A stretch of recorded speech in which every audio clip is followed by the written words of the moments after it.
মার্কিন মধ্যস্থতায় ইরান ইসরায়েলের মধ্যে আপাতত চলছে যুদ্ধবিরতি।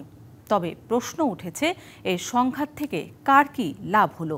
খামেনি নাকি নেতানিয়াহু? কোন পক্ষ হয়েছে আরও শক্তিশালী?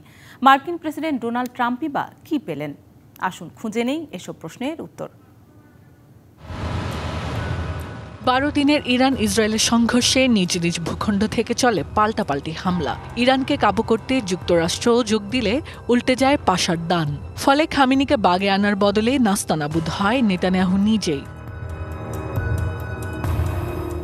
আল জাজিরার এক প্রতিবেদনে বলা হচ্ছে, ইসরায়েল ইরানের পারমাণবিক কর্মসূচিতে আদৌ কোনো ক্ষতি করতে পেরেছে কিনা তা এখনও অনিশ্চিত। তবে এ কর্মসূচির ধ্বংসের লক্ষ্যে যুক্তরাষ্ট্রকে রাজি করাতে ব্যর্থ হয়নি নেতানিয়াহু।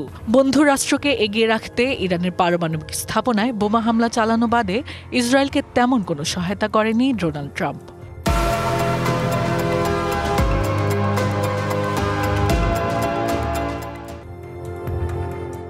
অন্যদিকে হামলা চালানোর পরেও ট্রাম্প বহুবার বলে আসছিলেন, ইরানের সাথে চুক্তিতে যেতে চায় যুক্তরাষ্ট্র, যেখানে একই টেবিলে থাকবে ইসরায়েল। এতে বোঝা যায় আমেরিকা ইসরায়েলকে সহায়তা দিয়েছে মূলত নিজের স্বার্থে এবং উপসাগরীয় মিত্রদের খাতিরে।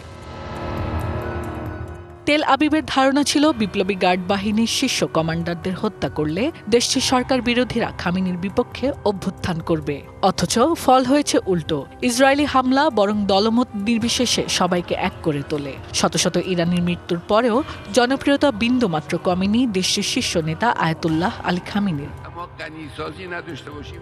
সবশেষ কাতারে অবস্থিত মার্কিন সামরিক ঘাঁটিতে ইরানের হামলার পর তেহরানের বিরুদ্ধে সুর আরও পাল্টে যায় যুক্তরাষ্ট্রের। সবাইকে অবাক করে ইরান ইসরায়েলের যুদ্ধবিরতির ঘোষণা দেন ট্রাম্প।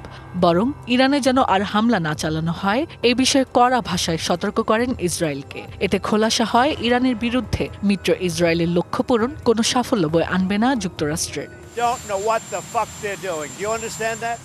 এছাড়া ইরানের ক্ষেপণাস্ত্রের আঘাতে কল্পনাতীত ক্ষয়ক্ষতি দেখেছে ইসরায়েল। এরই মধ্যে মজুদ ফুরিয়ে এসেছে ইসরায়েলের প্রতিরক্ষা ক্ষেপণাস্ত্রের। একই সাথে স্থবির হয়ে পড়েছে অর্থনীতি। ফলে মূল উদ্দেশ্য ইরানের পারমাণবিক কর্মসূচি বন্ধ ও শাসন ব্যবস্থার পরিবর্তন কোনোটিই করতে পারেনি ইসরায়েল।